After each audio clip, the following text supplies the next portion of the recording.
வரப்போற தேர்தலில் சந்தேகமே வேண்டாம், திமுக தான் ஆட்சி அமைக்குமா. குறிப்பா பெண்களோட முன்னேற்றத்துக்கு நிறைய விஷயங்கள் ஸ்டாலின் ஐயா கொண்டு வந்திருக்காரு. ஃப்ரீ பஸ் எல்லாம் லேடிஸ்க்கு ரொம்ப யூஸா இருக்கு.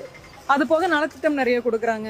எனக்கு வந்து நான் முதல்வன் திட்டம் வந்துச்சு, லேப்டாப் பாய்ஸ்க்கு வந்து இந்த தமிழ் புதல்வன் ஃப்ரீ பஸ் வரனாலதான் வந்து அந்த 1000 ரூபாய் நாங்க மிச்சம் பண்ணி எங்களோட படிப்பு செலவுக்கு யூஸ் பண்ணிக்கிறோம். ஆஸ்பத்திரியில் போய் நம்மளுக்கு வந்து சலுகை இருக்குது, பிள்ளைகளுக்கு லேப்டாப் வாங்கி கொடுக்குறாரு, படிக்க வைக்கிறதுக்கு உதவி செய்கிறாரு. பார்க்குறோமல்லம்மா, எல்லாமே உதவி செய்கிறாருல்ல.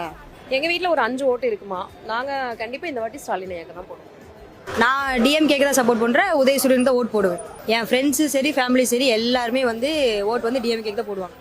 எங்க குடும்பத்துல 5 பேர் இருக்கோம், நாங்க எல்லாமே டிஎம்கேக்கு தான் சப்போர்ட், டிஎம்கேக்கு தான் ஓட்டும் போடுவோம். செந்தில் பாலாஜி அவருடைய தொகுதியை பொறுத்தளவுக்கு அவரோட தொகுதி மக்கள் எல்லாருமே வந்து நல்லா பண்ணுவாங்க அப்படின்னு தான் சொல்லியிருக்காங்க. அவர் நட்சத்திர வேட்பாளருங்க, அவர் இருந்தாலே ஜொலிக்குங்க.